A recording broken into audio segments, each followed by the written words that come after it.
Alors bonjour ou bonsoir, selon l'heure à laquelle vous regardez cette vidéo. Euh, Petit 1, donc il y aura comme d'habitude plusieurs parties. Je vais parler d'un sujet qui me tient à cœur, c'est l'avenir des Palestiniens. Donc quel est leur avenir à court, moyen, long terme, compte tenu de la situation actuelle à Gaza et en Cisjordanie. Il y aura un petit intermède où je vous montrerai un certain nombre de livres. À la fin de cet intermède, je vous montrerai en particulier le livre sur Nietzsche de Mehdi Belhaj Kassem, qui est un ami, qui est un philosophe. Un certain nombre d'autres objets qui me tiennent à cœur, dont ce gilet jaune qui pourrait très bien être remis à l'honneur sous une forme ou sous une autre par les agriculteurs qui commencent à manifester également en France, puisqu'ils étaient plusieurs centaines à Toulouse et ils ont fait pas mal de bruit, comme c'est le cas également en Allemagne et peut-être assez vite dans toute l'Europe, puisque je pense que les agriculteurs sont extrêmement ciblés, comme on l'avait vu aux Pays-Bas. Je vous rappelle que l'accalmie était arrivée aux Pays-Bas entre le gouvernement et les agriculteurs, puisque le Premier ministre avait accepté de démissionner. Il est là depuis extrêmement longtemps. En réalité, la démission n'a toujours pas eu lieu, puisque 7 mois après, d'ailleurs comme je disais à l'époque, il est toujours là. Et c'est bien le propre des chefs d'État actuellement en Occident, c'est qu'ils ne tiennent aucun de leurs engagements, à part nous rendre la vie de plus en plus détestable. Et ça, ils le font avec énormément de raffinement. Ensuite, pour conclure, je parlerai... j'ai plus le sujet en tête, mais ça viendra. Disons que ce sera un sujet surprise. Ça va revenir. J'avais en tête un certain nombre de sujets dont je voulais parler, et donc ça dépendra également du temps qui restera. Mais ça a à voir avec la situation en France, le nouveau gouvernement, les tensions, tout ce que ça veut dire. J'en avais déjà parlé. Le ministre des Affaires étrangères, qui est l'ancien... alors, c'était même pas un boyfriend, puisqu'il était pacsé avec le Premier ministre, mais c'était également un conseiller de l'Élysée, et dont la première visite internationale, excusez du peu, était en Ukraine pour promettre un soutien complet de la France, que les Allemands ont promis en même temps, que les Anglais ont promis en même temps, c'est-à-dire qu'on n'a pas une diplomatie de la paix, on a bien une diplomatie de la guerre. Et je conclurai, mais je l'aurais évoqué également dans la première partie, avec l'Afrique du Sud et ce qui s'est passé il y a quelques jours à La Haye. Donc commençons par une idée un peu étonnante sur le sort des Palestiniens. Donc on a tous vu les images terribles de Gaza, qui est quand même une petite bande de terrain en face de très importants gisements gaziers, et entourée par des villes et des villages israéliens, surtout des murs, des barbelés, des corridors sécuritaires, qui sont tous d'ailleurs pour l'essentiel à l'intérieur de Gaza, donc ce qui réduit d'autant la surface utilisable pour les habitations, et ce que les Israéliens appellent leur dôme de fer, c'est-à-dire un système de anti-missiles, anti-roquettes, plutôt très performant, à en croire toutes les affirmations et puis ce qu'on a pu observer. Sachant que les roquettes du Hamas et d'autres organisations palestiniennes, elles, on ne peut pas dire qu'elles brillent par leur performance, parce que souvent ce sont des matériels, c'est très artisanal. D'ailleurs, c'est une des raisons pour lesquelles le fer arrive très difficilement, les tuyaux arrivent encore plus difficilement, puisqu'ils étaient utilisés justement pour faire des roquettes et des lance-roquettes. Donc tout ça est fait dans des ateliers un peu rudimentaires, et c'est vrai également pour un certain nombre d'armes, à part les Kalachnikov très anciennes. Pourtant, on apprend à écouter les différents récits des experts non habilités par les grands pouvoirs occidentaux, que la résistance est extrêmement forte. Alors, je dois avouer moi-même que c'est une surprise. Alors, le mot résistant, évidemment, un mot choquant, puisque depuis De Gaulle, on ne parle quasiment, à part Chirac peut-être un peu, mais essentiellement de terroristes. Or, en droit international, puisque les Palestiniens sont chez eux et qu'il y a véritablement une guerre qui fait des dizaines de milliers de morts, des dizaines, mais dans une proportion bien plus importante de blessés. Parmi les morts et parmi les blessés, énormément d'enfants, énormément d'amputés, énormément de brûlés, mais surtout des vies psychologiquement détruites, parce que quand vous voyez, personne à Gaza n'a échappé en fait à ça, n'a échappé au bruit des bombes, à l'eau qui est quasiment imbuvable entre guillemets, qui est de plus en plus dangereuse maintenant, le froid qui s'installe. Évidemment, c'est peut-être un petit peu moins froid que tout, mais ça reste très très froid, puisqu'on parle de température en permanence maintenant inférieure à 10 degrés, également de la pluie, compte tenu de la situation géographique de Gaza, il y a de la pluie à cette époque, beaucoup de pluie. Ce qui est une bonne nouvelle d'ailleurs, puisqu'ils peuvent récupérer l'eau pour boire l'eau de pluie. Beaucoup de personnes disent que les nappes phréatiques ont été mises en danger par l'inondation d'un certain nombre de tunnels, parce qu'il y avait des tunnels, comme on sait, sous Gaza, qui ont pollué les nappes phréatiques, puisque c'est les liquides qui ont été utilisés pour inonder les tunnels sont faits pour également tuer les personnes qui pourraient s'y être abritées. Donc je ne sais pas quels sont les produits qui sont utilisés, mais ça inquiète les organisations internationales. Donc les hôpitaux sont... Alors, 3/4 des écoles ont été détruites. Je ne sais pas dans quel état est le quart restant, mais quand on voit des images, c'est assez inquiétant. Tous les bâtiments administratifs importants ont été détruits. Pour les hôpitaux, il n'y en a plus un qui est complètement opérationnel. Ils ont d'énormes problèmes d'électricité. Ils n'ont quasiment plus, quand ils en avaient encore un peu jusqu'à récemment, d'anesthésiants. Donc il y a énormément, si ce n'est pas la totalité, des opérations d'amputation ou autres qui se passent sans anesthésie, y compris pour les enfants.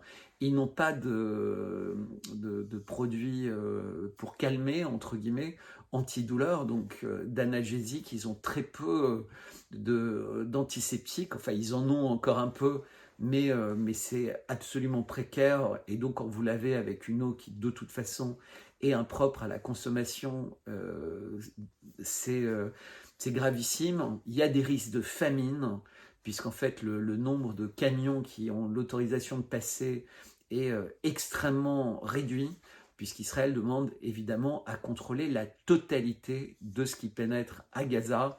Et il y a une espèce de zèle à ne pas laisser rentrer les choses rapidement, et surtout à sélectionner de façon assez dure, entre guillemets, tout ce qui pourrait servir, en prétendant que s'ils laissaient passer des anesthésiants, ça servirait principalement aux terroristes, selon eux, présents sur place, et pas aux civils. Alors les images pourtant sont inquiétantes. Les journalistes également montrent de plus en plus d'images de ce qui semblerait être des exécutions sommaires. Donc pas simplement des victimes de bombardements, mais des victimes de balles à bout portant. Donc ça demandera un travail d'expertise. Quand on se rappelle ce qui s'était passé pour Boutcha, on peut s'étonner que tous les charniers, tout ce qui est découvert, n'intéresse quasiment personne dans la presse occidentale. De toute façon, la plupart des journalistes qui étaient présents ont été tués. Et c'est vraiment être très courageux, très brave d'être journaliste en ce moment à Gaza, puisque leurs voitures sont systématiquement ciblées. Et c'est presque une gageure de mettre l'insigne journaliste, puisque ça fait parfois de vous une cible privilégiée, puisqu'évidemment, vous l'aurez compris, il y a une guerre des images, une guerre de l'information. Et donc, quand les informations arrivent dans des grands médias comme Al Jazeera, qui est très présente, alors qu'on a vu que son journaliste phare, qui était à Gaza, a été tué après que toute sa famille ait été tuée. Donc, c'est véritablement gravissime, comme il est gravissime le fait que le simple fait d'être un homme à Gaza fait que vous allez vous retrouver en slip et vous allez vous retrouver dans des stades ou dans des no man's land pendant des heures par un froid pas encore glacial, mais vraiment frisqué, à vous demander quel va être votre sort, et ensuite vous êtes embarqué dans des camions on ne sait où. Donc il y a des dizaines, voire beaucoup plus de prisonniers. Et comme évidemment il n'y a plus du tout d'administration, il n'y a plus rien à Gaza, même pour le comptage des victimes, c'est difficile, eh bien les familles doivent être particulièrement inquiètes de ne pas savoir où sont les membres de leur famille et s'ils ont la moindre perspective de les retrouver vivants. Je vous rappelle qu'un des problèmes aussi qu'il y avait eu au début de l'opération spéciale russe, c'était le sort des prisonniers militaires, et donc la Croix-Rouge, etc. s'en occupait. J'aimerais bien savoir quelle est l'implication aujourd'hui des différents acteurs auprès des prisonniers. Alors, est-ce qu'ils sont appelés prisonniers de guerre? Est-ce qu'ils sont appelés pré-prisonniers de je ne sais pas quoi? Est-ce qu'on est dans un espèce de pseudo-Guantanamo où de façon extrajudiciaire, les gens sont pris dans l'attente de voir un juge ou d'attendre d'avoir un avocat, etc. Et toutes ces choses-là, on sait, peuvent s'éterniser. Donc c'est vraiment absolument incroyable, et c'est d'ailleurs dans ce cadre-là, mais je conclurai ma vidéo là-dessus, que l'Afrique du Sud a attaqué à la haie le gouvernement israélien pour acte de génocide. Donc même pas nettoyage ethnique, génocide. Mais c'est dans le cadre du nettoyage ethnique que je voudrais parler en première partie. On voit bien que systématiquement, les gens sont poussés par les bombes, par l'impossibilité de continuer à vivre, puisqu'il n'y a plus d'électricité, il n'y a plus d'eau, il n'y a plus de moyens de se chauffer, de se nourrir, il n'y a plus évidemment de magasins organisés. Je ne sais même pas s'il y avait des magasins organisés, comment ils pourraient fonctionner en termes de monnaie, à part du marché noir avec éventuellement des dollars ou des euros ou des roubles ou des yuan ou des shekels, enfin bref. Et ça doit être un cauchemar. De toute façon, il n'y a plus d'économie organisée, il y avait déjà un niveau de chômage pas possible. Donc toutes les personnes présentes, et quand on prend la définition de nettoyage ethnique, c'est difficile d'utiliser un autre terme. Et de toute façon, beaucoup de ministres l'ont dit, répété, et même le Premier ministre Netanyahou, il y a quelques jours, affirmait que, quelles que soient les décisions qui seraient prises à La Haye, rien ne pourrait l'arrêter et arrêter son gouvernement et son armée à aller au bout du travail. Sauf que, contrairement à Vladimir Poutine, qui au début de l'opération spéciale, et je ne veux pas faire de parallèle, encore une fois, les deux sont complètement différents, mais c'est pour expliciter la différence de manière de communiquer, a toujours expliqué pourquoi il avait agi, dans quel cadre, et à chaque fois, il avait donné beaucoup de temps entre les annonces et les actes, hein, puisqu'il avait annoncé dès octobre que si rien ne changeait, quelque chose se passerait. Alors il n'avait pas donné de date, puisqu'évidemment, il espérait un apaisement et il espérait être écouté dans ses demandes, ce qui n'avait pas été le cas. Cette fois-ci, ça n'a absolument pas été le cas, et on a vu que malgré la trêve humanitaire, entre guillemets, pour les échanges d'otages, qui s'est prolongée un peu plus longtemps que ce qui avait été prévu initialement, ce qui a permis à beaucoup d'otages de retrouver leur famille. Et ça, c'est une nouvelle formidable, parce que je pense que c'est absolument terrible d'avoir des otages, mais c'est encore plus terrible d'avoir des morts.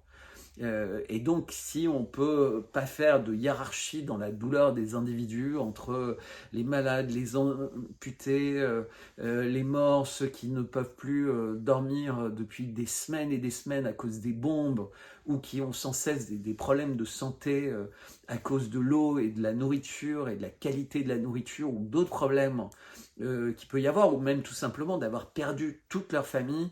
Donc je vous en prie, voilà, il faut absolument retrouver le chemin de la paix et surtout considérer le sort des 2 millions de Palestiniens de Gaza qui est absolument dramatique. Et je n'oublie pas, évidemment, le sort également dramatique des Palestiniens qui sont en Cisjordanie et des Palestiniens qui sont partout dans le monde et qui ont le plus grand mal à savoir quel est le sort réservé à leur famille, puisqu'il y a un certain nombre d'étrangers qui avaient des passeports étrangers qui ont pu quitter la bande de Gaza, mais ce n'est pas le cas de la plupart.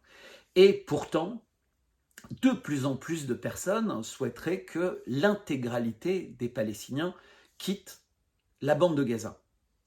Et là, on voit bien cette espèce d'objectif, alors tout le narratif évidemment qui était anticipé longtemps avant, puisqu'on se rappelle les documents de Wikileaks qui étaient apparus quelques temps après le 7 octobre et qui montraient, semble-t-il, que tout ça avait été étudié, avait été évalué avec beaucoup d'attention et dans l'objectif d'obtenir que Gaza en fait soit vidé de ses habitants et pris, conquis par Israël pour en faire. Alors il y a plein de choses, il y a des gens qui évoquent un canal Ben Gourion qui prolongerait en fait la mer Rouge. Il y en a d'autres qui parlent d'en faire une zone de villégiature à très fort potentiel touristique parce que c'est magnifique comme zone. Et par ailleurs, il va y avoir tout le développement des champs gaziers et peut-être qu'il y en a beaucoup plus qu'on imagine. Et donc, parmi les pistes, évidemment, c'était de dire il pourrait partir en Cisjordanie. Alors déjà, pas en Cisjordanie, en Jordanie. Donc déjà, il y avait cette hypothèse pour les habitants de Cisjordanie qui sont de plus en plus dans la portion congrue de leur territoire, mais il y avait l'hypothèse pour les habitants de Gaza. Alors le problème, c'est que d'un point de vue logistique, c'est pas simple. 2 millions de personnes qui partent là-bas, ça pourrait se voir. Et donc, comme graduellement, ils sont poussés vers le sud de la bande de Gaza, donc vers la porte de Rafah, en fait, qui est une des rares villes peuplées, en fait, du Sinaï, à part Sharm el-Sheikh et quelques autres lieux dans cette région très désertique du Sinaï. Eh bien, l'idée, c'est de faire partir dans des immenses camps de réfugiés, hein, comme il peut y avoir dans différentes régions du monde, mais là, on parle quand même de plus de 2 millions de personnes, 2 millions 3, 2 millions 5 selon les sources, qui seraient installées dans des camps. Alors, je ne sais pas si vous imaginez, mais c'est la population de Paris, intramuros. Donc, c'est considérable. Et c'est déjà la zone la plus densément peuplée du monde. Donc parmi les pistes, il y a des gens en Israël qui évoquent le fait de racheter, entre guillemets, la dette de l'Égypte, puisque l'Égypte a une très grande dette internationale, et en contrepartie, l'Égypte donnerait une partie de son territoire. Et on sait bien que vu les raisons qui expliquent cette notion d'Israël, de Grand Israël, peut-être que ce serait que partie remise et que de toute façon, vu que les tables de la loi, entre guillemets, les 10 commandements auraient été donnés par Dieu à Moïse quelque part, et peut-être sur le mont Sinaï justement, à côté du mont Sainte-Catherine qui est le point le plus élevé du Sinaï, mais on est à plus de 2500 mètres d'altitude, hein, c'est dans le sud du Sinaï. On peut imaginer que de toute façon ce ne serait que une étape avant d'expulser plus loin, entre guillemets, les Palestiniens. Et expulser plus loin, c'est aussi dire, eh bien voilà, les Européens peuvent les prendre, ils ont bien pris les Ukrainiens, ils ont bien pris d'autres migrants, donc ils peuvent prendre les Palestiniens. Et il y a pas mal de personnes qui disent, bah oui, après tout, le Sinaï, c'est pas une mauvaise idée. Gaza est invivable pour très longtemps. Et donc, pourquoi pas? Israël est un pays qui fonctionne bien. La solution à 2 États paraît complètement impossible et compromise avec cet événement. Donc, il vaudrait mieux qu'Israël soit juste pour les Israéliens et que les Palestiniens quittent définitivement Israël. Évidemment, c'est pas du tout le droit international, c'est pas du tout les positions qui ont été adoptées par la plupart des pays non occidentaux qui s'expriment très peu sur cette question, qui expriment qu'en fait ils ne souhaitent pas l'expulsion par la force des Palestiniens, mais si finalement les Palestiniens acceptaient parce que les possibilités de partir étaient agréables, mais ce qui revient en fait au même, hein, on sait bien les obligations pour les injections, ce que ça veut dire, c'est graduel, et puis à la fin, en réalité, c'est quasiment obligatoire si on veut manger, prendre un café, aller au magasin, aller travailler, respirer, voter, être soigné, aller voir ses parents. Enfin, voyez comment quelque chose qui n'est pas obligatoire peut être, entre guillemets, pire qu'obligatoire. Et donc, beaucoup de gens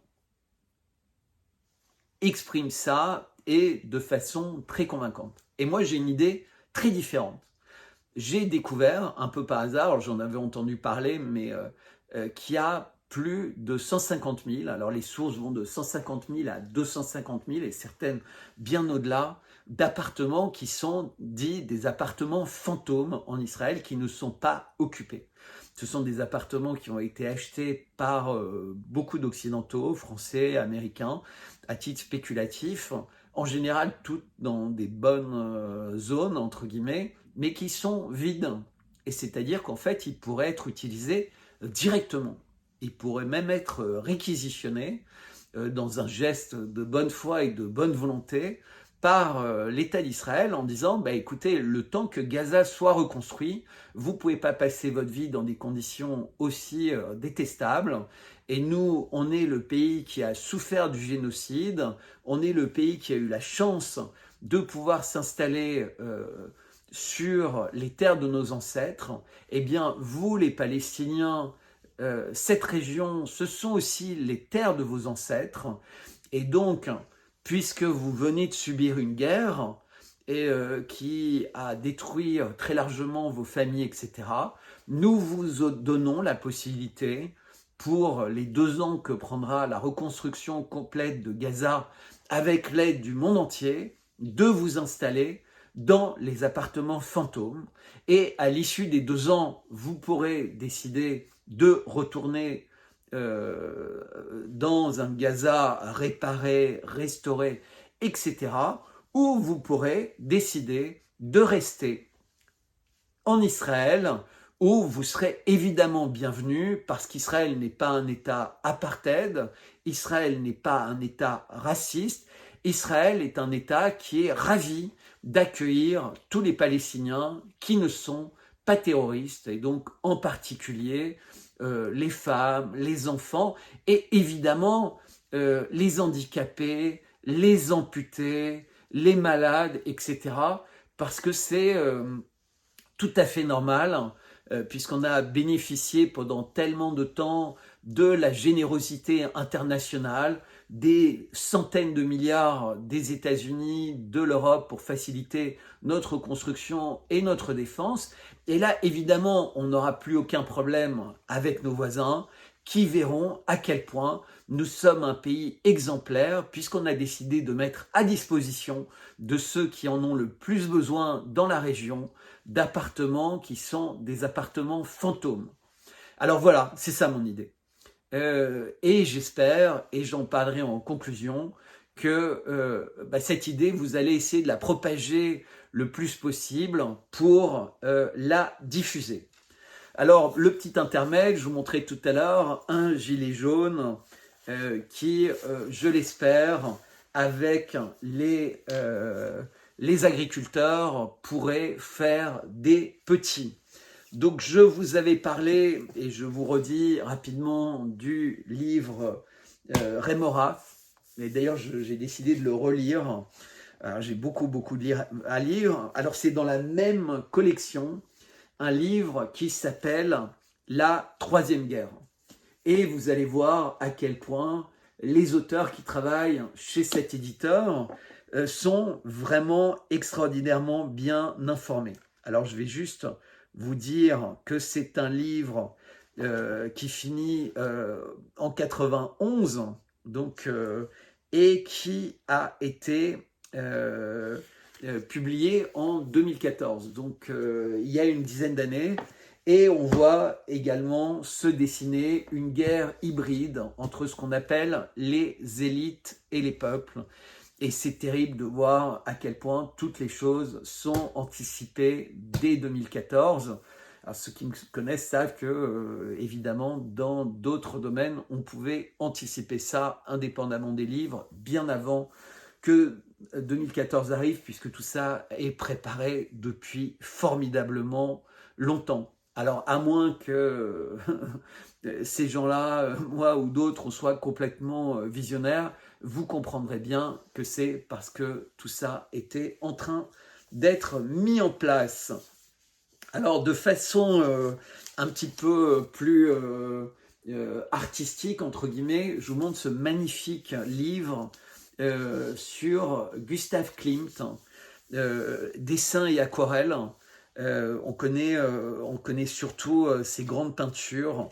Gustav Klimt a fait des centaines de dessins, d'aquarelles, de préparations qui sont magnifiques. C'est un artiste à découvrir, à redécouvrir. Un des artistes les plus chers du monde. Et quand vous regardez son travail, vous comprenez à quel point il est effectivement extrêmement important. Alors je mets en parallèle ce livre sur Gustav Klimt avec celui-ci, d'Annie Lebrun. C'est un livre qui s'appelle « Ce qui n'a pas de prix », donc qui est un livre de 2018 que j'avais lu à l'époque, que je relirai. Et c'est sur la guerre entre le beau et quelque part le moche, et qu'en fait on oublie en permanence l'essentiel, l'esthétisme, que l'art serait de plus en plus vidé de son sens pour devenir un produit financier et un produit de manipulation des peuples comme le sont d'autres produits. Donc il y a également une guerre dans ce domaine très très forte, et c'est pour ça que je mets en parallèle tout ce qui est art moderne, art ancien, et un peu l'art contemporain, et comment on a pu en arriver à un tel délire et une telle dérive qui n'arrête pas de s'amplifier. Alors souvent on me dit mais parlez plus de la franc-maçonnerie. Alors je vais vous dire, je vais commencer à lire sur le sujet, à essayer de me documenter.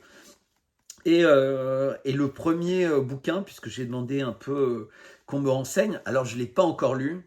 La personne qui me l'a prêté a mis beaucoup d'annotations dans le livre. Il est de Jury Lina.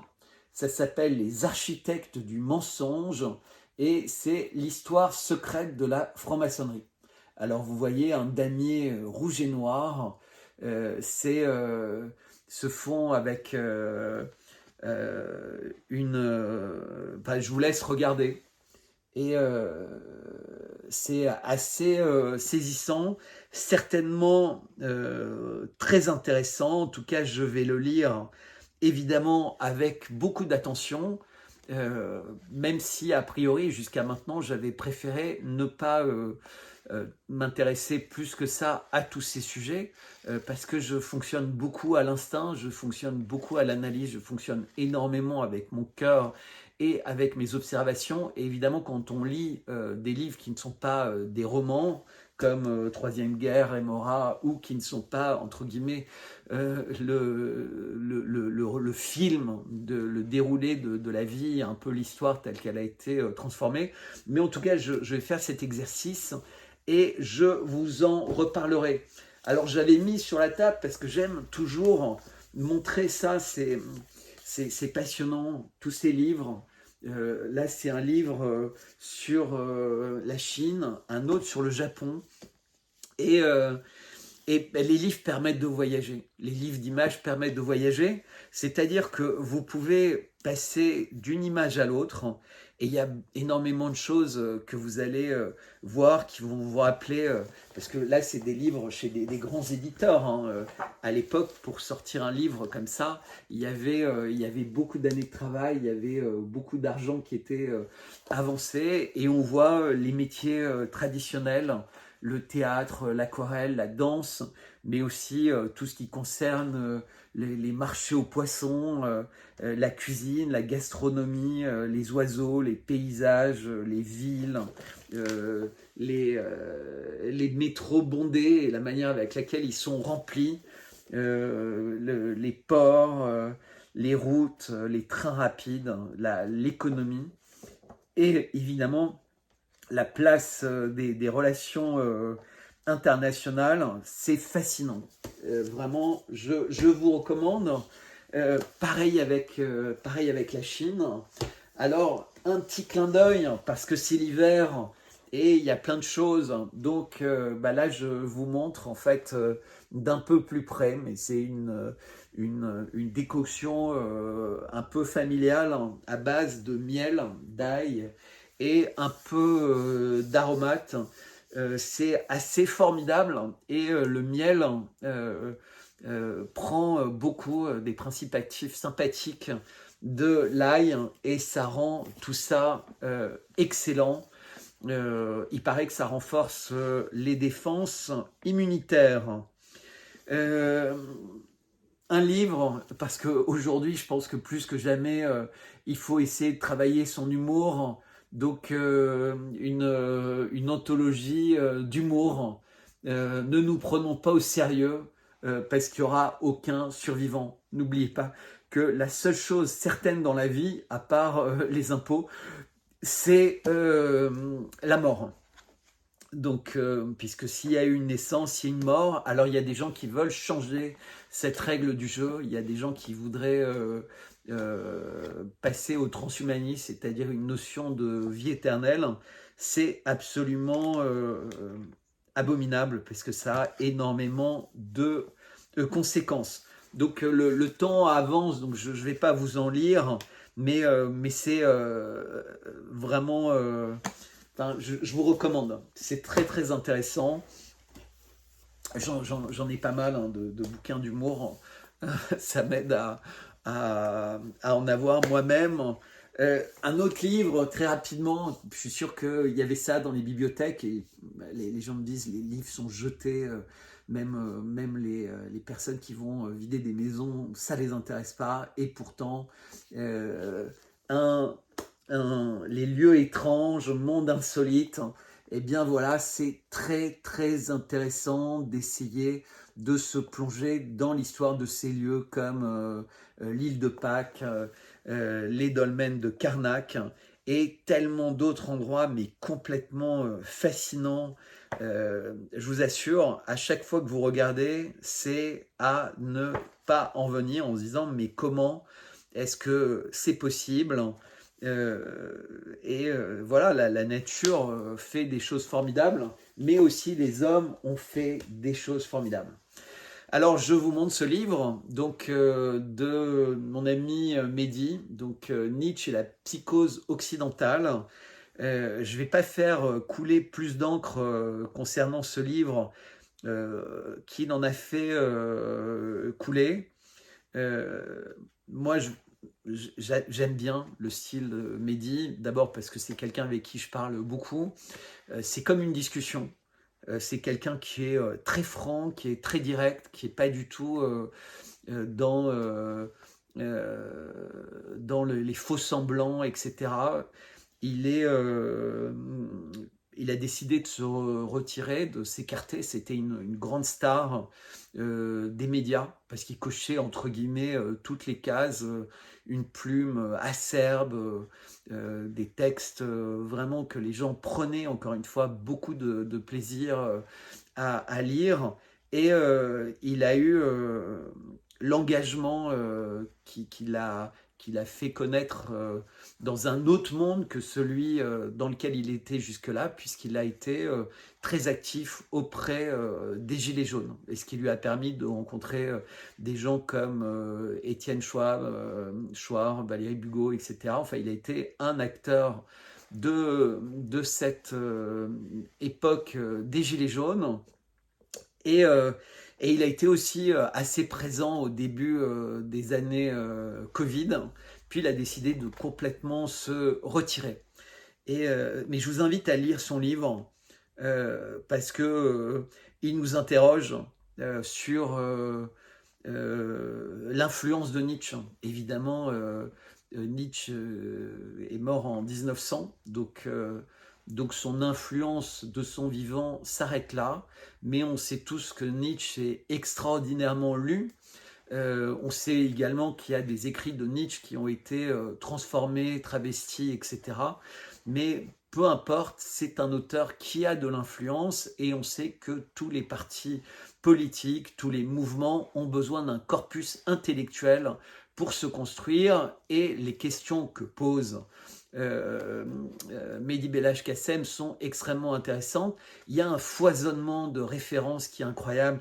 Il y a un nombre de notes en bas de page, mais comme on en voit rarement parce qu'il fait des références à tellement de biographies, livres qui ont été écrits sur Nietzsche, mais sur d'autres auteurs, puisqu'il parle d'Heidegger, il parle évidemment, il parle des classiques grecs, romains.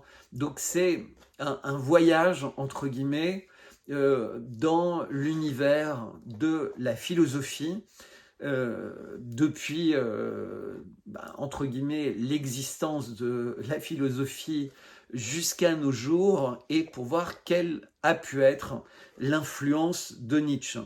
Et lui met comme sous-titre du nazisme au transhumanisme. En tout cas, faites-vous une idée, parce que c'est intéressant, mais en essayant d'être éloigné, entre guillemets, des polémiques qui pourraient polluer un tel livre. Les livres de philosophie sont toujours, par définition, des livres extrêmement polémiques.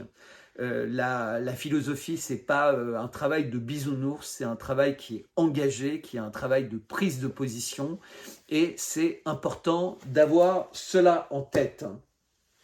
Alors, dernier point, et je vais essayer d'aller très vite. Donc, comme vous savez, il y a eu les plaidoiries de l'Afrique du Sud et la défense d'Israël, puisque l'Afrique du Sud a demandé au juge du tribunal international de la Haye d'étudier un dossier qui a été monté donc par l'Afrique du Sud, sans doute aidé par de nombreux pays plus ou moins visibles et sans doute beaucoup d'avocats, sur la situation de génocide, puisque c'est le mot sur lequel vont devoir trancher, entre autres, les juges, à Gaza en ce moment, qui est sous les bombes, sous les balles, sous les privations de l'État d'Israël, et pas que l'État d'Israël, et des nombreux, entre guillemets, partenaires d'Israël qui fournissent des armes, qui fournissent des aides, qui fournissent des conseils,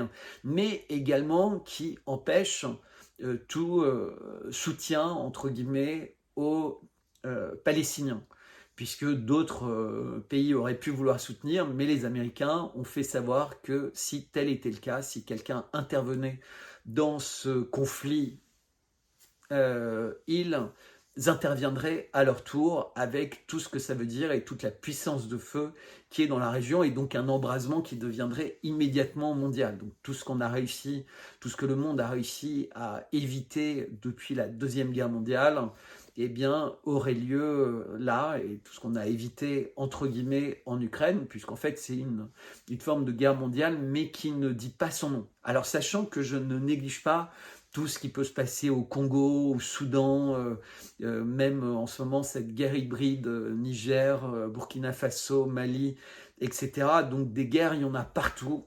Il y en a qui sont plus ou moins visibles. Il y en a en ce moment aux États-Unis, qu'une guerre très hybride entre ce qu'on pourrait appeler un État profond et Trump. Mais ce qui est intéressant, c'est que les gens ont été particulièrement surpris par la qualité et le professionnalisme du dossier sud-africain. Et donc moi je connais un peu l'Afrique du Sud parce que j'y habitais quasiment 3 ans à mi-temps, de 2007 à 2010, pour participer à l'organisation de la Coupe du Monde de football. Et je peux vous dire que c'est un pays qui est complètement impressionnant, puisqu'il essaye de garder le meilleur de toutes les cultures, le meilleur de ce qu'il a de l'époque, entre guillemets, où c'était un pays blanc, et de cette époque maintenant où c'est un pays arc-en-ciel, mais qui est très largement contrôlé par l'ANC, même si la région du Cap reste une région. Donc pendant longtemps, la première ministre était une femme blanche, Hélène Zillet. Et donc peut-être il aurait fallu aussi en Afrique du Sud avoir une solution à deux États. Beaucoup de gens le regrettent. Moi non, parce que j'ai vécu dans ce pays et je sais qu'ils aboutiront. Mais il y a un phénomène en physique qui s'appelle le phénomène de l'hystérésis. Et donc, quand vous partez d'une situation, par exemple, très négative, eh ben, en voulant repasser au positif très vite, eh ben, vous allez passer une position tellement positive qu'elle en devient disproportionnée et négative.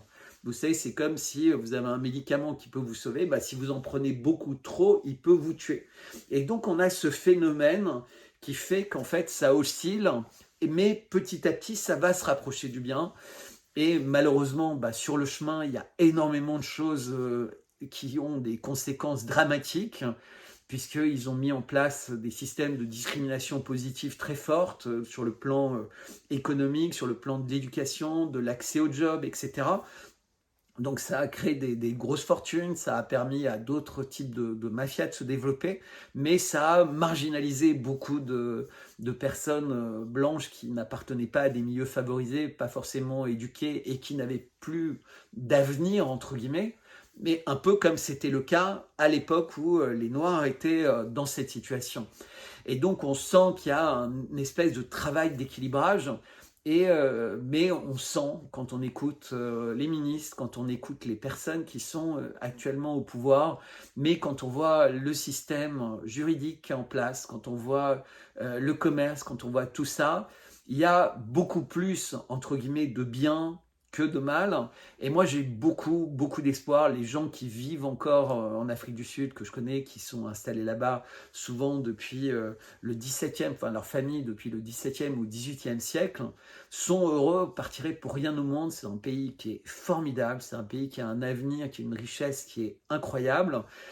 Et surtout, c'est un pays qui continue à être très accueillant, qui est riche, et qui va réserver des surprises et qui, je l'espère, va traiter aussi les problèmes d'assassinat, d'expropriation de terres, etc., puisqu'ils ont aujourd'hui aussi à traiter ce problème de personnes qui essayent de s'approprier des terres qui appartiennent depuis, encore une fois, des générations à des fermiers blancs et à des endroits où il n'y avait jamais personne avant, en fait, puisque l'Afrique du Sud, c'était un pays qui était, pour l'essentiel, très peu peuplé, et une grande partie de la population est arrivée au fur et à mesure où il y a eu les découvertes de mines de charbon, de mines de fer, de mines de diamants, etc. Donc il faut aller creuser pour comprendre en fait comment a évolué la démographie en Afrique du Sud pour en arriver où elle est aujourd'hui. Pour revenir un peu sur le Sinaï, je voulais juste vous dire qu'en fait ce sera un peu compliqué aussi d'exproprier ça aux Égyptiens, d'une part parce qu'il y a pas mal de paysans qui essayent de s'y installer pour irriguer cette partie-là, que c'est extrêmement touristique sur les zones côtières, alors un peu moins du côté du golfe de Suez que du côté de la mer Rouge. On sait tous que Sharm el-Sheikh, c'est un peu le lieu, la vitrine, entre guillemets, de l'Égypte, puisque c'est là même où il y a des sommets internationaux qui ont lieu. Mais surtout, ils commencent à découvrir dans cette région également du pétrole. Donc je rappelle que l'Égypte est un gros producteur de pétrole et de gaz, pas simplement au niveau de la Méditerranée, puisqu'en fait, ils se disputent un peu avec Gaza. Donc avec Israël, les champs gaziers au large, mais également ils ont du pétrole. Et il y a des usines, des mines de manganèse qui ont été trouvées, il y a beaucoup de minerais.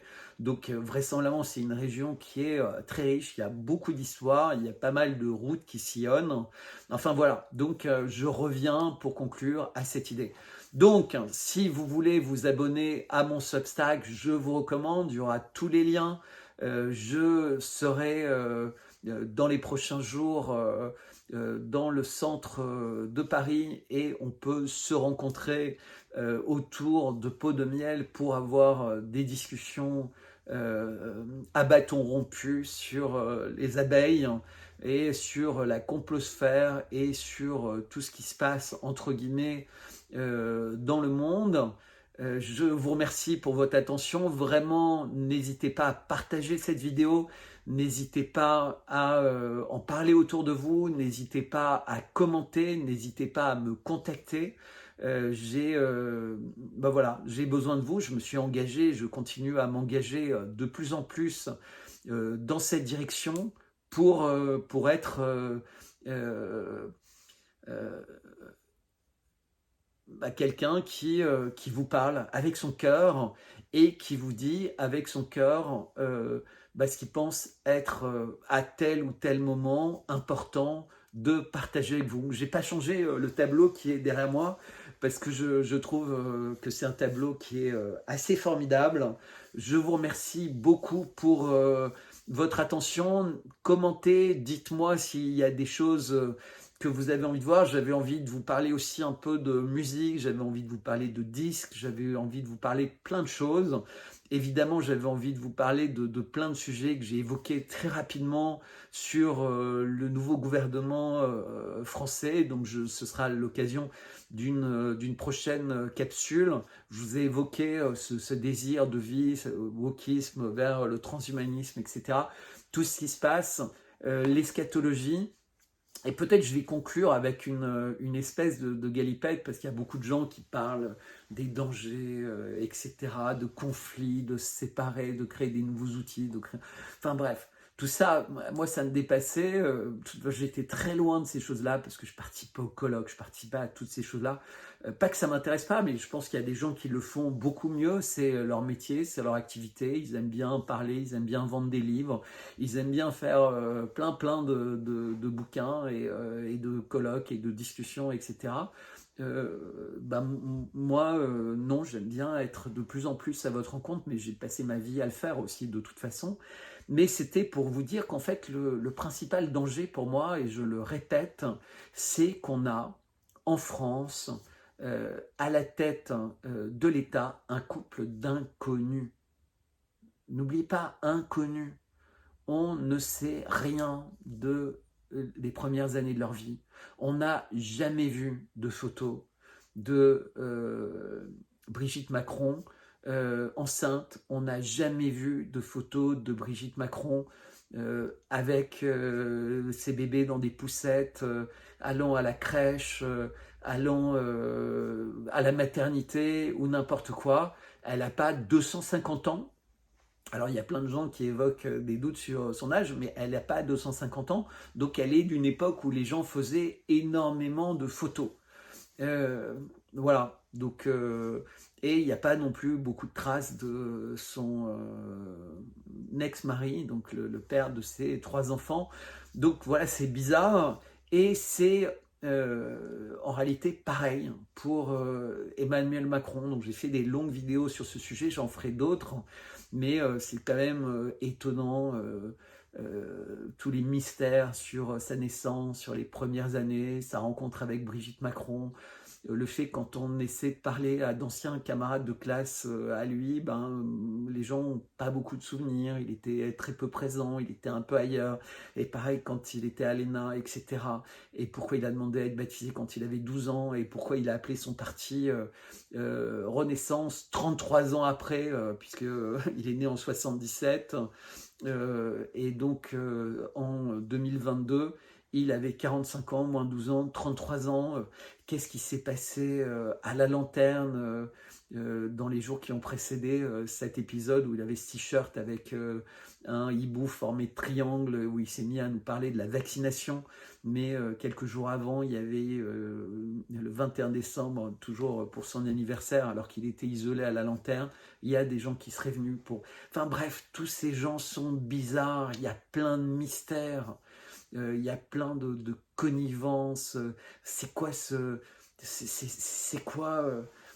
Premier ministre de 34 ans dont personne ne nous envie, mais dont tous les médias subitement ne parlent que de lui, de ses visites, de ses machins, et on a une séquence où on n'entend parler que de ça, et maintenant on va avoir 2 heures, 3 heures, 4 heures de Macron à la télé, devant toutes les télés de France, enfin 6 chaînes de télé, toutes les radios, etc. Mais c'est quoi ça? Est-ce qu'il va nous parler de guerre? Est-ce qu'il va... Non mais on est dans un délire complet. On est dans un délire complet, on n'a pas de diplomatie, on n'a plus de corps diplomatique, on est vraiment, voilà, on est l'ombre de ce qu'on a été, et je trouve ça extrêmement dommageable, je trouve ça extrêmement regrettable, et voilà. En tout cas, je vous aime. J'espère que vous aurez envie de partager cette vidéo. J'espère que vous aurez envie d'en parler autour de vous. J'espère que vous aurez envie de rejoindre mon Substack. J'espère que vous aurez envie de me proposer des dates chez vous, à proximité de chez vous, des déjeuners, des chambres pour que je puisse séjourner en fait pendant les séjours que je compte faire en France. Et comme je pars sur un principe de confiance, bah, je serai ravi d'être accueilli et d'avancer. Le site internet prend un peu de retard, c'est indépendamment de ma volonté, mais c'est compliqué, ça demande énormément de temps aussi pour le nourrir et pour qu'il soit, qu'il réintègre entre guillemets tout le travail qui a été fait depuis pas mal de temps, et une grande partie de ce qui a été fait aussi sur X et que j'avais sauvegardé. J'ai toujours pas récupéré mon compte suspendu, et j'espère pouvoir bientôt vous expliquer tout ce que j'ai appris concernant cette suspension. Voilà, tout ça est passionnant, il se passe énormément de choses. Vous allez voir au fur et à mesure que les 5 fantastiques sont bien 5 fantastiques, que l'Arabie Saoudite n'est pas du tout pour les bombardements américains, anglais et autres sur les Houthis, ou ce risque d'escalade, que Trump vient de gagner très largement dans l'Iowa avec plus de 30 points d'avance sur ses 2 compétiteurs, que le gouverneur de Californie, Santis, a beaucoup de mal à décoller, à tel point que l'ancienne gouverneure de l'Alaska, dont j'ai plus le nom en tête, et fait coude à coude avec lui, et que le 4e compétiteur a décidé, puisqu'il n'avait fait que 7%, de rejoindre, enfin de mettre tous ses moyens à disposition de Donald Trump. Donc on avait un Donald Trump à plus de 50%, 53%, un petit candidat, le 4e, à 7%. Alors il y a des tout petits candidats, mais à moins d'1%, et 2 candidats au coude à coude autour de 20%. Donc voilà, ça va être extrêmement intéressant de voir comment la justice, qui semble être, enfin, en tout cas les procureurs, un certain nombre de juges, puisque c'est malheureusement un peu comme ça que ça peut se passer également aux États-Unis, vont influencer la campagne, comme ça s'était passé en France avec l'élection présidentielle et l'élimination par la justice de François Fillon. Alors je vous montre juste ça anecdotiquement, parce que c'est un objet qui est vraiment drôle. Ça s'appelle Morrison Bros, et c'est un très vieux, ça vient de l'Iowa, et c'est pour ça que je voulais vous montrer, c'est Dubuque, Iowa. Donc Donald Trump vient de gagner dans l'Iowa, et vous voyez, c'était un des premiers États aux États-Unis où ils avaient des systèmes de pompes à essence avec des pistolets pour distribuer l'essence comme ça. La compagnie s'appelle Dubuque, et elle avait tout ce qui est... enfin, c'était le lieu, mais la compagnie, c'était Morrison Brothers.